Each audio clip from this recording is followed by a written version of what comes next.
కీర్తనలు 149:4 యెహోవా తన ప్రజలందు ప్రీతి గలవాడు, ఆయన దీనులను రక్షణతో అలంకరించును. ఆయన దీనులను రక్షణతో అలంకరించును. ఈరోజు మనం బలిపీఠం దగ్గర దేవుణ్ణి స్తుతించడానికి, దేవుని దగ్గర నివసించడానికి, దేవునికి తర్వాత మన దహన బలి అర్పించుకోవడానికి, దేవుని దగ్గర మనం కాల్చబడి పరిశుద్ధులుగా మారడానికి, దైవ క్రమంలో నడపడానికి, దేవుని దగ్గర ఆనందం, సంతోషం, నిరీక్షణ అనుగ్రహించడానికి దేవుడు మనల్ని ఎట్లా అలంకరించాడంటే చెప్పండి, రక్షణతో అలంకరించాడు. దేనితో అలంకరించాడు? రక్షణతో నిన్ను అలంకరించాడు. ఈ అలంకరించబడిన తర్వాత పెళ్లి కుమారుని ఎదుర్కోవాలి. ఎవరు ఎదుర్కోవాలి? పెళ్లి కుమారుడు. పెళ్లి కుమారుని ఎదుర్కొనేది ఎవరు? పెళ్లి కుమార్తె. ఈ పెళ్లి కుమార్తె ఎవరు అంటే సంఘం, నువ్వు నేనే. ఈరోజు ప్రకటన గ్రంథం 21:2 చూస్తే, ప్రకటన 21:2, ప్రకటన గ్రంథం 21:2, మరియు నేను నూతనమైన యెరూషలేము నా పరిశుద్ధ పట్టణము తన భర్త కొరకు అలంకరింపబడిన పెండ్లి కుమార్తె వలె సిద్ధపడి, పెండ్లి కుమార్తె వలె సిద్ధపడి ఏముంది అక్కడ? అలంకరింపబడిన భర్త కొరకు అలంకరింపబడిన పెళ్లి కుమార్తె. ఈరోజు రక్షణతో దేవుడు నిన్ను నన్ను అలంకరించాడు. మనం ఏం చేయాలంటే ఆ అలంకరించుకున్న తర్వాత ఇంకా పరిశుద్ధ అలంకారాలు ధరించుకొని ఆ భర్త కొరకు, ఆ పెళ్లి కుమారుని కొరకు, ఆ గొర్రె పిల్ల వధువు కొరకు. ప్రకటన గ్రంథం 19:6-7 చదవండి. చివరి భాగంలో చదవండి. ప్రభువునకు మన దేవుడు ఏలుచున్నాడు, ఆయనను స్తుతించుడి. గొర్రెపిల్ల వివాహోత్సవ సమయం వచ్చినది. ఆయన భార్య తను తాను సిద్ధపరచుకునేది కనుక మనము సంతోషపడి ఉత్సాహించి ఆయనను మహిమపరచెను. ఈరోజు నువ్వు నేను కూడా అలంకరించుకొని భార్యగా మనం సిద్ధపరచుకొని మనం సంతోషపడి ఉత్సాహించి ఆయనను మహిమపరచాలి, ఆయనను ఘనపరచాలి, ఆయన కొరకు ఎదురు చూడాలి. పెళ్లి కుమార్తె పెళ్లి కుమారుని కొరకు అలంకరించుకొని ఏ విధంగా ఎదురుపడుతూ ఈరోజు దేవుడు నీకు నాకు రక్షణనే అలంకారం ఇచ్చాడు. ఈ రక్షణనే అలంకారంలో దేవుడు ఆధ్యాత్మికంగా ఇంకా ఏ అలంకారాలు కావాలి, ఇంకా ఏ విధంగా అలంకరించుకోవాలి, ఇంకా ఏ విధంగా నువ్వు నేను అలంకరించుకోవాలి. క్లుప్తంగా ఒక 5 విషయాలు ధ్యానం చేసుకొని ఆయన బలలో సరి చేసుకున్నాం. ఈ విధంగా అలంకరించుకున్నామా లేదా? ఆయన బలిపీఠం దగ్గర అలంకరించుకుంటేనే ఆ బలిపీఠంలో నీకు యోగ్యత, అలంకరించుకోకపోతే బలిపీఠం దగ్గర యోగ్యత లేదు. మొదటిగా యెషయా గ్రంథం క్లుప్తంగా ధ్యానం చేద్దాం. యెషయా గ్రంథం 61:10. యెషయా గ్రంథం 61:10 61 పేజీ. శృంగారమైన బాగా ధరించుకున్న పెళ్లి కుమారుని రీతిగాను ఆభరణములతో అలంకరించుకున్న పెళ్లి కుమార్తె రీతిగాను ఆయన రక్షణ వస్త్రము నాకు ధరింపజేసి ఉన్నాడు. నీతి అనే పై బట్ట నాకు ధరింపజేసి ఉన్నాడు. చాలు, నీతి అనే పై బట్ట. ఈరోజు మన ఆభరణాలు ఏంటంటే నీతి అనే ఆభరణం, నీతి అనే ఆభరణం. ఈరోజు నువ్వు నేను నీతి అనే ఆభరణంతో అలంకరించుకోవాలి. దుర్నీతి, దుష్టత్వం లేకపోతే పాపము ఇది కాదు. ఈరోజు చాలా మంది పాపాన్ని అలంకారంగా ఉంచుకుంటారు, దుర్మార్గతను అలంకారంగా ఉంచుకుంటారు, దుష్టత్వాన్ని అలంకరించుకుంటా ఉంటారు. ఇవన్నీ పక్కన పెట్టుకోవాలి. ఏం చేయాలంటే మనం నీతి అనే పైబట్ట, అంటే నీతి అనే పైబట్ట. ఈరోజు చాలా మంది ఎట్లా ఉంటారంటే, చాలా మంది కాదు కానీ కొంతమంది కార్మికులు, కొంతమంది పనులు చేసే వాళ్ళు ఎట్లా ఉంటారంటే పొద్దున్నే మంచిగా చక్కగా తయారవుతారు, చక్కగా తయారై మంచి డ్రెస్ వేసుకొని వెళ్తారు. ఆ కార్మికులు బొగ్గు పనులు చేసేవాళ్ళు, లేకపోతే బొగ్గు గనులు చేసేవాళ్ళు వెళ్ళగానే ఏం చేస్తారంటే వాళ్ళు షర్ట్ ప్యాంట్ ఇప్పి అక్కడ ఒక డ్రెస్ ఉన్నది, ఆ డ్రెస్ వేసుకుంటారు, బొగ్గు పనులు చేస్తారు. మళ్ళీ సాయంత్రం అది ఇప్పుకొని మళ్ళీ కొత్త వస్త్రాలు ధరించుకొని వస్తారు. ఈరోజు చాలా మంది మీరు గమనించే ఉంటారు, పనులు చేసేటప్పుడేమో ఒక డ్రెస్ పెట్టుకుంటారు, ఇంటికి వచ్చినప్పుడు పోయేటప్పుడు ఇంకో డ్రెస్ పెట్టుకుంటా ఉంటారు. ఈ రోజుల్లో చాలా ఎందుకు ఉదాహరణ చెప్పారంటే, ఈ రోజుల్లో చాలా మంది విశ్వాసులు కూడా మందిరానికి వచ్చేటప్పుడేమో మంచిగా ఉంటారు, ఇంటి దగ్గర పోయినప్పుడు సైతాను పనులు, సైతాను కార్యాలు, నీతి ఉండదు, న్యాయం ఉండదు, దుర్మార్గత, దుష్టత్వం అంతా ఈరోజు దేవునికి వ్యతిరేకమైన జీవితం. ఈరోజు నీ అలంకరణ ఎట్లా ఉంది? నీ అలంకరణ నువ్వు దేంతో అలంకరించుకున్నావు? కొంతమంది అయితే నోరు తెరిస్తే చెడ్డ మాటలు, నోరు తెరిస్తే దాని ఇంకేదో అసూయ, ద్వేషం, వాళ్ళ మనసులో ఉన్నదాన్ని బట్టి బయట కదా చెప్పండి, మనసులో ఉన్నదాన్ని బట్టి నోరు మాట్లాడిద్దాం. ఈరోజు చాలా మంది అలంకరించుకోవట్ల నీతిని. ఈరోజు ఆయన బలిపీఠం దగ్గర నీకు ఆయన రక్తాన్ని, శరీరాన్ని ఇచ్చాడు. మరి ఆ బలిపీఠంలో చేయాలంటే నీతి అనే పైబట్ట నీకు అలంకారంగా ఉండాలి.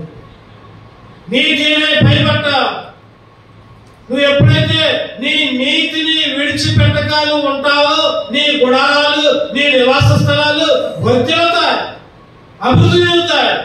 ఈరోజు మన గుడారాలు, లేకపోతే మన ఇల్లు, మన కుటుంబాలు ఆత్మీయంగా, శారీరకంగా బాగానే ఉండొచ్చు, డబ్బులు ఉండొచ్చు, ఐశ్వర్యం ఉండొచ్చు, ఇంకేదైనా ఉండొచ్చు, ఆత్మీయంగా దిగజారిపోతుంది. కారణం ఏంటంటే నీతి ఉన్నట్ల, నమ్మకం ఉన్నట్ల, యథార్థత.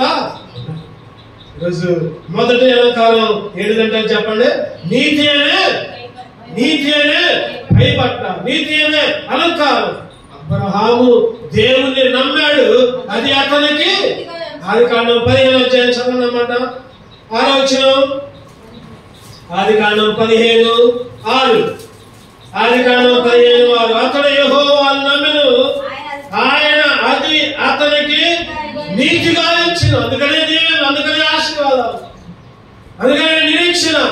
అబ్రహాము దేవుని నమ్మాడు, ఏ జయముంటే చేశాడు. లేచి వదిలిపెట్టు నీ తండ్రిని, నీ తల్లిని, నీ బంధువుల్ని, నీ దేశాన్ని వదిలిపెట్టాడు. వాళ్ళు మాట్లాడాలి.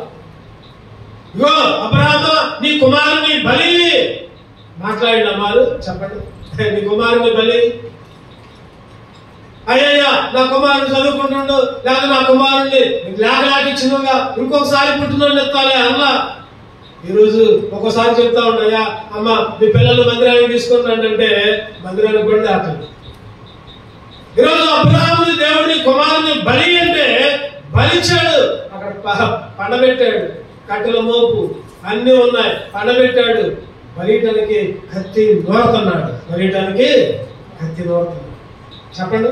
కత్తులు నోరాలంటే ఏం కావాలి? అప్పుడప్పుడు నీళ్లు పోయాలి. కత్తిలు లేకపోతే ఇంకేదైనా స్నానం పెట్టాలనుకోండి, చెప్పండి, కొద్ది నీళ్లు పోతా ఉండాలి. ఆ రోజు ఒక దైవజనుడు చెబుతున్నాడు, అబ్రహాము కత్తి నూరుతున్నాడంట. కత్తి నూరేటప్పుడు అయ్యో పైకేమో దేవుని మాటకు లోపడ్డాడు, లోపలేమో అయ్యో నా కుమారుని చంపుతున్నానే అని కళ్ళమటు నీళ్లు దాచి ఆ కత్తి మీద పడుతుంది. ఆ కత్తి ఇంకా పదులెక్కిందా. అయినా కానీ వెనుదిరగల, అబ్రహాము దేవుని నమ్మాడు, అది అతనికి దేవుడు నీతిగా. ఈరోజు నీతి అనే అలంకారం ఉన్నట్ల పేరుకి మాత్రం విశ్వాసులు, పేరుకి మాత్రం బైబిల్ పట్టుకుంటున్నారు. కొద్దిగా కష్టం వస్తే, కొద్దిగా ఇబ్బంది వస్తే, కొద్దిగా శ్రమ వస్తే తట్టుకోలేకపోతుంది. నీతి అనే అలంకారం. మన దేవుడు చెప్పండి, నీతివంతుడు. 3వ అధ్యాయం 7వ వచనం చదవండి. 3వ అధ్యాయం 7వ వచనం. ఎవరిని మిమ్మల్ని మోసపరచనీయకుడి, ఆయన నీతిమంతుడైనట్లు నీతిని జరిగించే ప్రతివాడు నీతిమంతుడు. నీతిని జరిగించే ప్రతివాడు యెహోవా దేవుడు నీతిమంతుడు. నీతిని జరిగించే ప్రతి వాడు కూడా నీతిమంతుడు. మనం అనుకుంటాం కదా, ఏదో కొద్దిగా దాన ధర్మం చేస్తాం, లేకపోతే కొద్దిగా ఏదో ఇంకేదో చేస్తాం, ఇంకేదో బట్టలు పంచి కట్టడం, లేకపోతే ఇంకేదో లేని వాళ్ళకి సహాయం చేయడం, ఇంకేదో చేసి మనం అనుకుంటాం కదా, అబ్బా నేను ఎంత నీతి క్రియలు చేస్తున్నాను అనుకుంటాం. మన నీతి క్రియలన్నీ చెప్పాలంతా పూర్తి చేయాలి. మన నీతి అంతా మురికి, మన నీతి క్రియలన్నీ మురికి పెరగలే. ఈరోజు నీతి అనే అలంకారం, నీతిని అలంకరించుకోవాలి. ఏదో చెవులకి, లేకపోతే ముక్కులకి, లేకపోతే చేతులకి, లేకపోతే మెడలో మంచిదే కాలంట్లా వద్దంట్లా, వాటికంటే ముఖ్యంగా చెప్పండి నీతి అనే రెండో అలంకారం. జకర్యా 3వ అధ్యాయం 4వ వచనం. దేనితో అలంకరించుకోవాలి నువ్వు? జకర్యా 3వ అధ్యాయం 4వ వచనం, పేజీ నంబర్ 778. దూత దగ్గర నిలిచిన వారిని పిలిచి ఇతని మైల బట్టలు తీసివేయని ఆజ్ఞాపించి, నేను నీ దోషమును పరిహరించి ప్రశస్తమైన వస్త్రములతో నిన్ను అలంకరించుచున్నాను. అది మనకు ముఖ్యం, అలంకరించుకునుట. ఆ విషయం మీద మనం ధ్యానిస్తున్నాం. 6వ వర్తమానంలోనేమో బలిపీఠము అనే అంశాన్ని ఆరోగ్యంగా చేసుకుంటాం. బలవర్తమానంలో బలిపీఠం దగ్గర నువ్వు ఎటువంటి అలంకారాలు కలిగి ఉన్నావు? ఒకటోది నీతి అనే అలంకారం ఉందా? రెండవది చెప్పండి, రెండవది ప్రశస్తమైన వస్త్రములు, ప్రశస్తమైన వస్త్రాలు. అప్పుడు దాకా మైల బట్టలు ఉన్నాయి. ఎవరికి? యెహోషువ. చెప్పండి, పైన చూస్తే యెహోషువ నిలబడ్డాడంట. మైల బట్టలు ఉన్నాయంట, మురికి బట్టలు ఉన్నాయంట, వాసన వస్తున్నాయంట. ఏమన్నా చెప్పండి, దూత పిలిచి ఇతని మైల బట్టలు తీసివేయడి, ప్రశస్తమైన వస్త్రములతో అలంకరించండి. ప్రశస్తమైన వస్త్రం ఏంటో తెలుసా? ఏంటి నీకు నాకు ప్రశస్తమైన వస్త్రాలు? ఇవి తెల్ల బట్టల, లేకపోతే మంచి చీర, లేకపోతే మంచి డ్రెస్సా, లేకపోతే ఇంకా ఇది లేకపోతే ఇంకా సెంటు పూసుకోవడం, అవన్నీ కాదు. ప్రశస్తమైన వస్త్రం అంటే పరిశుద్ధత. చెప్పండి, ప్రశస్తమైన వస్త్రం అంటే పరిశుద్ధతని కాపాడుకోవడం, పరిశుద్ధంగా జీవించడం. మన శరీరంలో కాళ్ళు, చేతులు, అవయవాలు, తల, నోరు, నాలుక, లేకపోతే ఆలోచనలు అన్ని కూడా పరిశుద్ధంగా ఉండాలి. మన దేవుడు పరిశుద్ధుడు. మన దేవుడు ఎవరు? పరిశుద్ధుడు. ఈరోజు నువ్వు పరిశుద్ధత కలిగి ఉంటే ఆ ప్రశస్త వస్త్రంలో అలంకరించుకున్నట్లు. అందుకనే హెబ్రీయులకు రాస్తూ హెబ్రీ 12:14 అందరితో సమాధానమును పరిశుద్ధత కలిగి ఉండటకు ప్రయత్నించుడి. పరిశుద్ధత లేకుండా ఎవడను ప్రభువును ఏ పరిశుద్ధత అంటే ఇక్కడ చెప్పండి, సమాధానమును. ఆ మాట ముఖ్యం. పరిశుద్ధత కాదు, దానికంటే ముందు ఉంది. ఏ పరిశుద్ధత? సమాధానమును పరిశుద్ధత. ఉందా పరిశుద్ధత? సంతోషం, సమాధానం, అందరినీ ప్రేమించేవను, అందరితో మాట్లాడేవను, అందరినీ గౌరవించేవను. సమాధానం లేకపోతే నువ్వు మైల బట్టలు కలిగినోడే. సమాధానము, సంతోషం, అందరినీ ప్రేమించేతనం లేకపోతే నీకు మురికి బట్టలు ఉన్నాయి. నువ్వు స్నానం చేసి ఇస్త్రీ బట్టలు వేసుకున్నా సరే దేవుని దృష్టిలో అయ్యి మురికి మైల బట్టలు. అందుకనే ఆ గొర్రె పిల్ల రక్తములు నీ బట్టలు ఉతుక్కొని తెలుపు చేసుకోవాలి. ప్రకటన చదవండి 7వ అధ్యాయం 14 వచ్చింది. ప్రకటన 7:14. అందుకు నేను, అయ్యా నీకే తెలియనగా అతడు ఇలాగ నాతో చెప్పెను, మహాశ్రమను వచ్చిన వారు గొర్రె పిల్ల రక్తములో తమ వస్త్రములను ఉతుక్కొని వాటిని తెలుపు చేసుకున్నారు. ఎక్కడ ఉతుక్కున్నారంట? గొర్రె పిల్ల రక్తంలో ఉతుక్కోకుండా నీ బట్టలు తెల్లగా ఉండవు. గుర్తుపెట్టుకోవాలి. మన బట్టలు తెల్లగా ఉండాలంటే గజ్జి పెడతాం, లేకపోతే బ్లూ రాస్తాం, లేకపోతే ఇంకేదో సాఫ్ట్ ట్యాప్లు అని ఆ ట్యాప్లు ఈ ట్యాప్లు వచ్చినాయి.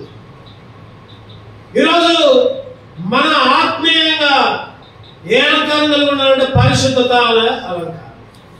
మరి మన మురికి వాడలో ఆత్మీయంగా ఉన్న మురికి పోవాలంటే గొర్రె పిల్ల రక్తంలో ఉతుక్కోవాలి. అక్కడ ఉతుక్కోవాలి గొర్రె పిల్ల రక్తం. కొత్త నిబంధనలో ఒక ఆయనకి ప్రశస్తమైన వస్త్రాలు ఇచ్చారు. ఎవరికి చెప్పండి?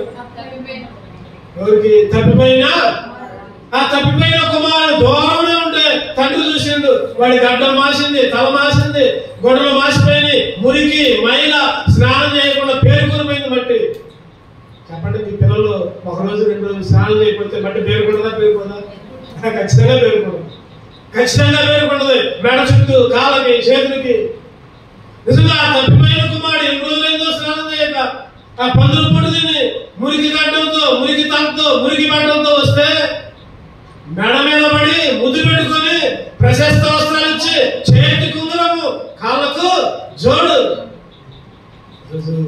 నువ్వు నేను కూడా తప్పిపోయిన కుమారులా ఉంటే దేవుడు నీకు నాకు ప్రశస్తమైన వస్త్రాలు ఇస్తే, పరిశుద్ధ వస్త్రాలు ఇస్తే వాటిని గొర్రెపిల్ల రక్తంలో ఉతుక్కొని తెలుపు చేసుకోకుండా చెప్పండి లోకంలో పడి ఇంకా మురుగు చేసుకుంటున్నాం, లోకంలో పడి ఇంకా కప్పు చేసుకుంటున్న వస్త్రాలు. ఈరోజు పరిశుద్ధత అనే ప్రశస్త వస్త్రం అలంకరించుకున్నావా లేదా? బలిపీఠం దగ్గర పరీక్ష చేసుకోవాలి. ఒకటోది ఏ అలంకారం? నీతి అనే అలంకారం. నీతి అనే అలంకరణ. రెండవది పరిశుద్ధత అనే ప్రశస్త వస్త్రం. మూడోదిగా చూద్దామండి. 1 Peter 5వ అధ్యాయం 5వ వచనం. 1 Peter 5వ అధ్యాయం 5వ వచనం. 1 Peter 5:5 చిన్న పిల్లలారా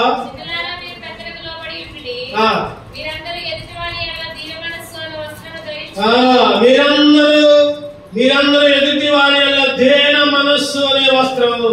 చెప్పండి, దేన మనస్సు అనే వస్త్రము ధరించుకొని మిమ్మును మీరు అలంకరించుకొనుడి. ఎంత చక్కటి మాట. దేన వస్త్రం అనే అలంకరణ. దేన వస్త్రం అంటే తగ్గించుకునే అలంకరణ. తగ్గించుకోవడం ఎన్నోసార్లు చెప్పుకున్నాం. ఏంటంటే తను తాను తగ్గించుకునేవాడు హెచ్చింపబడు. ఎవడు దీనుడై కలిగి ఉంటాడు, ఎవడు దీనుడుగా తగ్గించుకుని ఉంటాడు, వినయము కలిగి ఎవరు ఉంటారు, వాళ్ళ దగ్గర యేసుక్రీస్తు ఉంటాడంట. వాళ్ళ దగ్గర దేవుడు నివాసం చేస్తాడంట. వాళ్ళ దగ్గర దేవుడు వాళ్ళకి అన్ని కార్యాలు చేస్తాడంట. తగ్గించుకోకపోతే చెప్పండి, దేవుడి కార్యాలేమి. యెషయా గ్రంథం 57:15. యెషయా గ్రంథం 57:15 చదవండి. మహాగణుడును మహోన్నతుడును పరిశుద్ధుడును నిత్య నివాసి అయిన వాడు ఇలాగూ సెలవిస్తున్నాడు, నేను మహోన్నతమైన పరిశుద్ధ స్థలములో నివసించేవాడును, ఆయనను వినయము కలిగిన వారికి ప్రాణమును ఉజ్జీవింపజేయుటకును, కలిగిన వారి ప్రాణము ఉజ్జీవింపజేయుటకును, వినయము గల వారి యొద్దను దేన మనస్సు గల వారి యొద్దను నివసించుచున్నాను. వినయము గల వారి యొద్ద చెప్పండి, దేన మనస్సు కలిగిన వారి యొద్ద దేవుడు నివాసం చేస్తున్నాడు. తగ్గించుకో, దేన మనస్సు అనే వస్త్రం ధరించుకో. లోబడు, తగ్గించుకోవాలి. ఎక్కడైనా సరే దేన మనస్సు కలిగి ఉండాలి. దేన మనస్సు అనే వస్త్రాన్ని ధరించుకుంటే యెషయా గ్రంథం 66:2 ఎవడు దీనుడై అనే మాట ఉన్నది.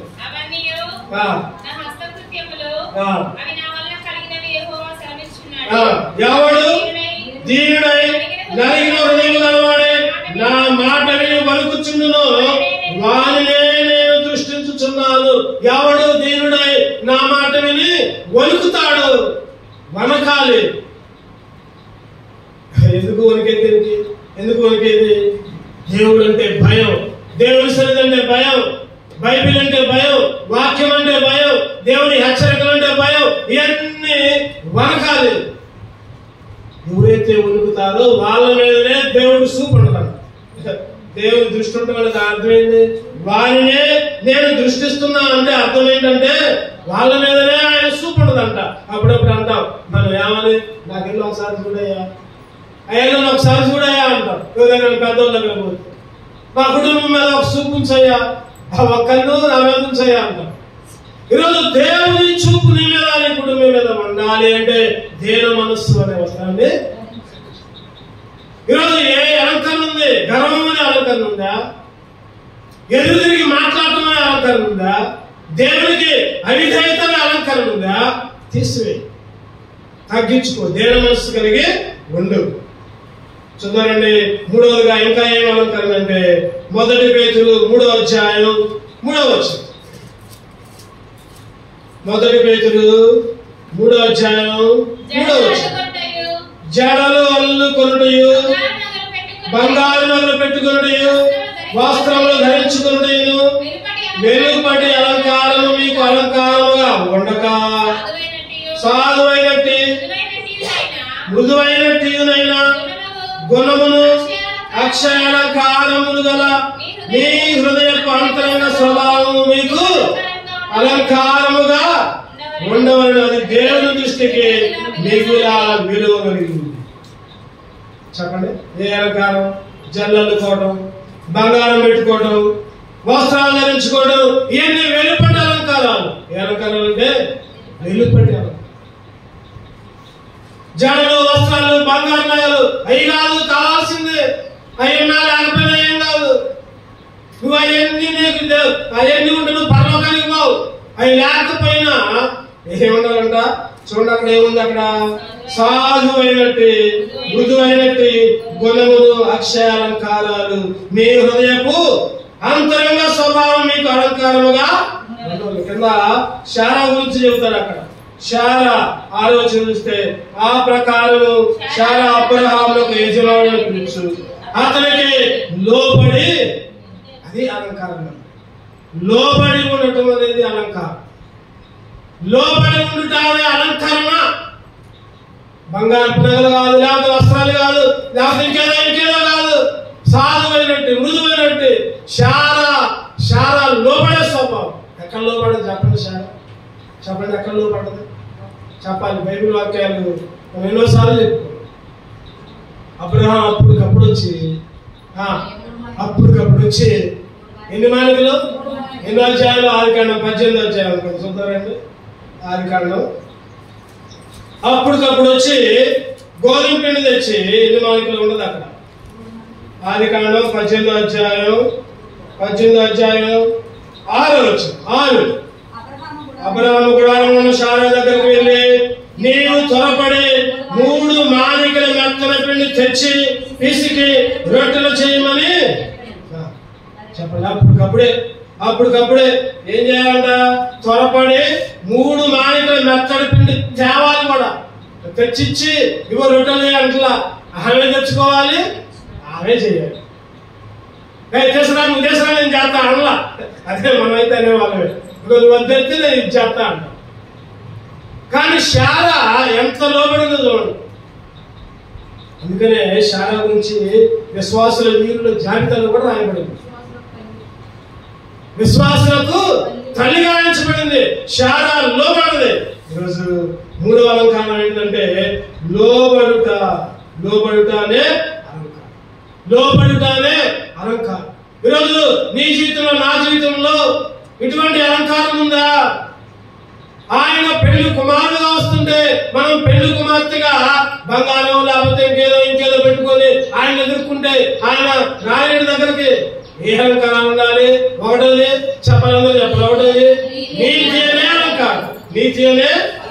రెండోది పరిశుద్ధత అనే ప్రశస్త అలంకారం. తర్వాత మూడవది దేన మనస్సు అనే అలంకారం, దేన మనస్సు అనే. 4వది లోబడుట అనే అలంకారం, లోబడుట అనే అలంకారం. చివరిగా 5వ చూసుకొని ముగించుకోండి. మొదటిగా 1 తిమోతి 2వ అధ్యాయం 10వ వచనం. 1 తిమోతి 2:10. దైవభక్తి గల వారమని చెప్పుకొని స్త్రీలకు తగినట్టుగా సత్క్రియల చేత తమను తాను అలంకరించుకొనవలెను.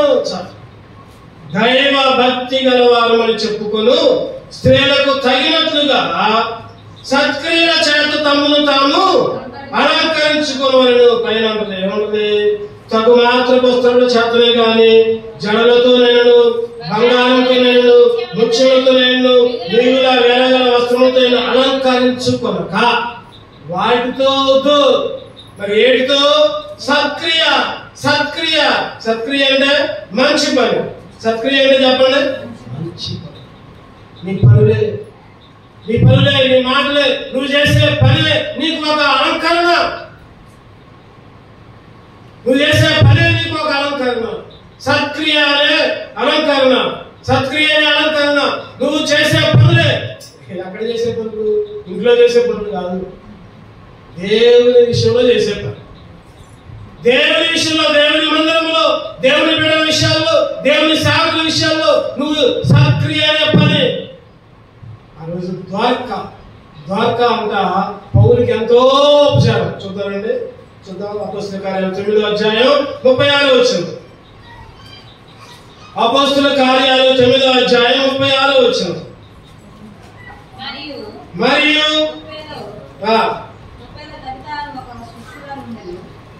మరియు యొప్పేలో తబితా అనే ఒక శిష్యురాలుండెను. ఆమెకు భాషాంతరములో ద్వారకా అని పేరు. ఆమె సత్క్రియలను ధర్మ కార్యములను బహుగా చేసి ఉండేది. చెప్పండి, ఆమె పేరేం పేరంటే తబిత. ఆమెకు మారు పేరేం పేరంటే ద్వారకా. మారు పేరేం పేరంటే ద్వారకా అంటే లేడీ. లేడీ లేడీ అంటే చెంగు ఎగిరిద్ది. ఈరోజు కొంతమంది లేడీ పిల్లలాగా పనులు చేస్తూ ఉంటారు. కొంతమంది వయసులోనైనా ముసలిలాగా చిన్నగా కదలలేక వదులుతారు. కొంతమంది ముసలిలైనా యాక్టివ్ గా పని చేస్తారు లేడీ పిల్లల్లాగా. ఇక్కడ తబిత అనే ఒక స్త్రీ, ద్వారకా అనే మారు పేరు గల ఒక స్త్రీ ఏం చేసిందంట? సత్క్రియలు ధర్మ కార్యములు బహుగా చేసింది.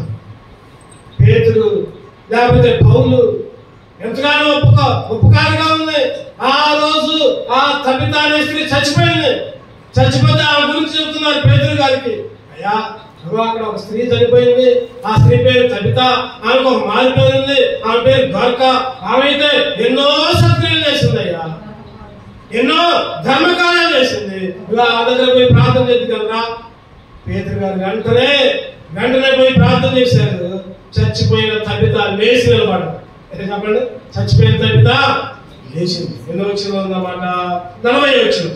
పేతురు అందరినీ వెలుపలికి పంపి మోకాళ్ళని ప్రార్థన చేసి శవం వైపు తిరిగి తబితాలములుగా ఆమె కన్నులు తెరచి పేతురును చూచి లేచి కూర్చున్నాను.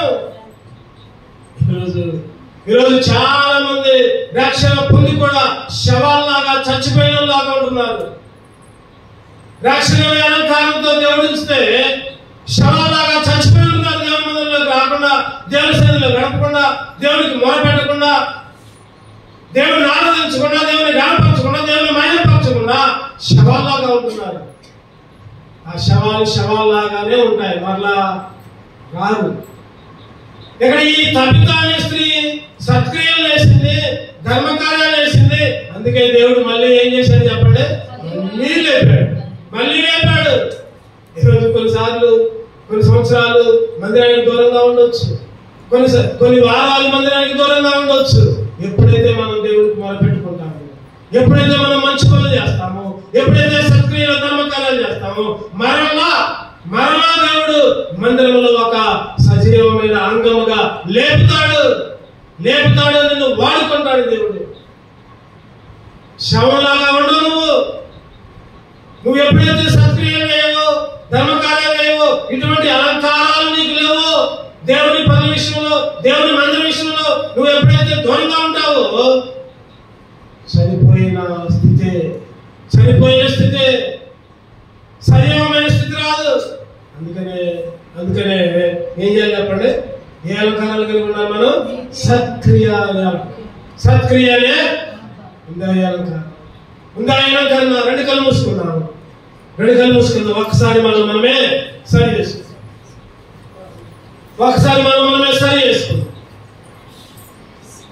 నీతి అనేది భయపడుతుందా?